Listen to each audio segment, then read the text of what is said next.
अगर आप एक स्कूल या कॉलेज में पढ़ने वाले स्टूडेंट हैं और मैं आपसे पूछूं आप अपने फ्यूचर में कौन सा करियर ऑप्शन चूज करने वाले हैं, तो मैं गारंटी के साथ कह सकता हूं कि आप में से 90% लोगों का जवाब होगा इंजीनियर, डॉक्टर, एमबीए या सरकारी नौकरी।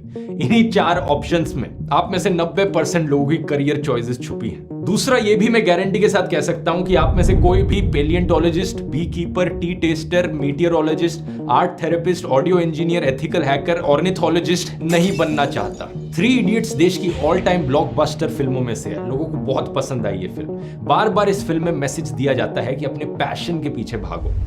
किसी महापुरुष ने कहा है कि कामयाब होने के लिए नहीं, काबिल होने के लिए पढ़ो। सक्सेस के पीछे मत भागो, एक्सेलेंस का पीछा करो। सक्सेस झक मार के तुम्हारे पीछे आएगी।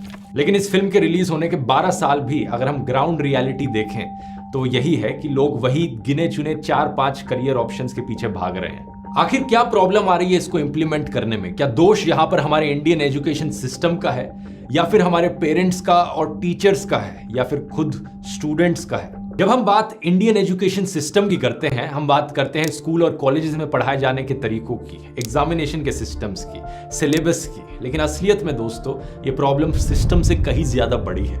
ये प्रॉब्लम है इकोसिस्टम की, पूरी इन्वायरमेंट की। एग्जाम्पल से समझाता हूं। साल 2021 में इंडियंस ने करीब 5 घंटे एवरेज प्रतिदिन बिताए मोबाइल फोन्स के स्क्रीन को देखते हुए।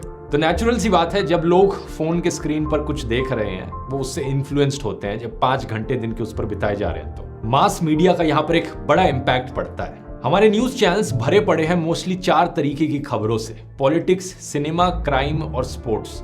इन्हीं 4 टाइप की खबरें मोस्टली जनता को दिखाई जाती हैं। पिछले 2 सालों में बहुत से इंडियंस बड़े ही प्रेस्टिजियस प्राइजेस जीत कर आए देश के लिए। शौनक सेन की डॉक्यूमेंट्री को बेस्ट डॉक्यूमेंट्री का अवार्ड मिला कैन फिल्म फेस्टिवल में इस साल। ये एक हिस्टोरिक मोमेंट था इंडिया के लिए। लेकिन हमारे मीडिया में इस खबर को चलाने की जगह किस चीज पर खबर चलाई गई कि ऐश्वर्या राय और दीपिका पादुकोण जब कैन के रेड कारपेट पर चलने लग रही थी तो उन्होंने कैसे कपड़े पहने थे।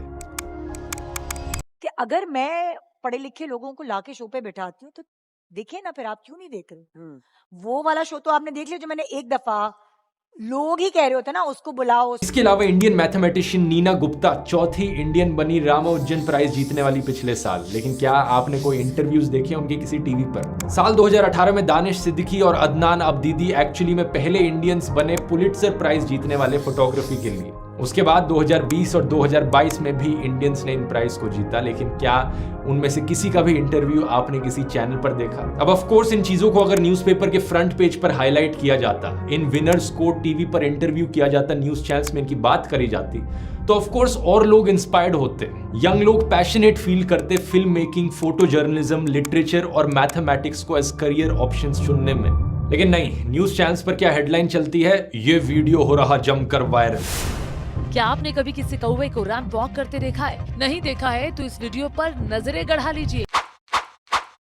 बताओ जरा, इस तरीके से कुछ बेनिफिट पहुंचेगा सोसाइटी को? यही चीज हमें फिल्मों में भी देखने को मिलती है। 3 इडियट्स जैसी जो फिल्में हैं वो एक्सेप्शन है। आमतौर पर कभी आपने नोटिस किया हो जो फिल्मों में हीरोज होते हैं उनके क्या प्रोफेशंस होते हैं? आर्मी ऑफिसर, पुलिसमैन, कभी कभार गैंगस्टर बना देंगे, कुछ गन फाइट के सीन होंगे, कुछ डिशुम होगा यहाँ पर, कुछ केसेस में बिजनेसमैन या स्पोर्ट्समैन भी दिखा देते हैं फिल्मों में। लेकिन ज्यादा डिटेल में नहीं जाते किसी बिजनेस की। फिल्मों में आपको कभी भी ऑर्निथोलॉजिस्ट, बी कीपर और सितार प्लेयर जैसे प्रोफेशंस नहीं दिखेंगे। एक और जरिया जिससे यूथ मोटिवेट हो सकता वो चला गया। सोशल मीडिया जैसे यूट्यूब और इंस्टाग्राम की बात करी जाए तो यहाँ पर आपको वो दिखाया जाता है जो आप ऑलरेडी देख रहे होते हो। एल्गोरिथम्स इस तरीके से डिजाइंड हैं, अगर आपने कुछ देखा वही चीज आपको वैसी ही उससे रिलेटेड चीज और ज्यादा दिखाई जाती है। तो कोई भी अनकन्वेंशनल करियर, कोई हटके जॉब कभी भी आपको खुद से नहीं दिखेगी इन प्लेटफॉर्म्स पर, जब तक आप खुद से सर्च नहीं करोगे इन चीजों के बारे में। तो अगर आप इस सारे मास मीडिया के इन्फ्लुएंस को अकाउंट में लो तो जो करियर चॉइस जिसे आप अपनी समझ रहे हो शायद वो आपकी करियर चॉइस नहीं है, बल्कि मास मीडिया की कंडीशनिंग है जो आप पर इम्पोज करी गई है। और आपका लैक ऑफ एक्सपोजर है, आपको बेसिकली पता ही ना होना कि और क्या ऑप्शंस अवेलेबल हैं। अब दूसरा फैक्टर यहां पर आता है पेरेंट्स का। अक्सर कई पेरेंट्स इस प्रॉब्लम को बद से बदतर बना देते हैं। बचपन से ही हमने काफी बार सोसाइटी से सुना है, व्हाट्सएप फॉरवर्ड्स में सुना है कि कैसे जो पेरेंट्स कहने लग रहे हैं वो बिल्कुल सब सही है।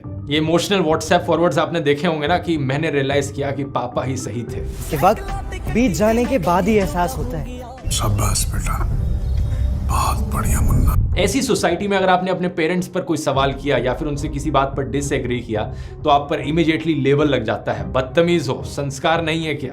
लेकिन जरा खुद ही सोचकर देखो, अगर हर बच्चे के पेरेंट्स यहाँ पर समझदार और बुद्धिमान होते तो पूरी दुनिया समझदार और बुद्धिमान लोगों से भरी होती। तो ऐसा तो नहीं हो सकता कि हर बच्चे के, हर स्टूडेंट के पेरेंट्स यहाँ पर समझदार और बुद्धिमान है। इसी रीजन से कई पेरेंट्स अपने आप को अथॉरिटी फिगर समझते हैं कि भाई जो मैं कह रहा हूं उसे सुनना पड़ेगा, वही सच है। ये पेरेंट्स अक्सर अपने बच्चों को पनिश करते हैं, उन्हें मारते पीटते हैं। छोटी मोटी चीजों को लेकर अगर बच्चे ने डिसओबे कर दिया तो उन्हें पनिश किया जाता है। ऐसे पेरेंट्स अक्सर मानते हैं कि स्ट्रिक्ट पेरेंटिंग होना बहुत जरूरी है, तभी बच्चे अच्छे बड़े होंगे, डिसिप्लिन होंगे, वेल मैनेड होंगे, रिस्पॉन्सिबल और कॉन्फिडेंट एडल्ट्स बनेंगे। लेकिन एक्चुअली में ये चीज सच नहीं है। कई रिसर्च पेपर्स ने साबित किया है कि अथॉरिटेटिव पेरेंटिंग एक्चुअली में बच्चे के कॉन्फिडेंस और सेल्फ एस्टीम को कम कर देती है और उनकी डिसीजन मेकिंग एबिलिटी पर इससे एक बुरा असर पड़ता है। ये मेरा पर्सनल ओपिनियन नहीं है, बल्कि दुनिया भर की रिसर्च ने प्रूव किया है। तो ऐसे पेरेंट्स जब कहते हैं भाई हम तो अपने बच्चे को इंजीनियर ही बनाएंगे, हमने तो अपने बेटे से कह दिया है जितना टाइम लगे यूपीएससी निकालना है, हमने तो अपनी बेटी के लिए डॉक्टर ही सोच रखा है,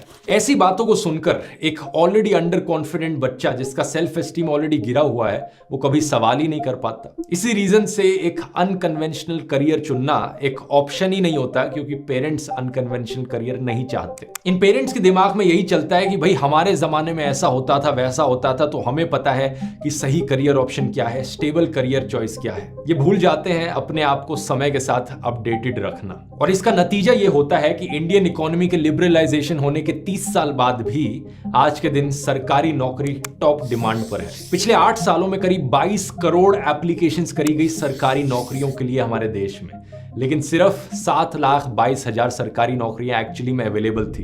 ये जो रेशियो है यहाँ पर, ये 1 in 300 है, यानी 300 लोग अप्लाई करने लग रहे हैं तो सिर्फ एक को नौकरी मिल पाएगी यहाँ पर। और यहाँ पर मैं सिर्फ सेंट्रल गवर्नमेंट जॉब्स की बात करने लग रहा हूँ, ये 22 करोड़ वाला फिगर जो है।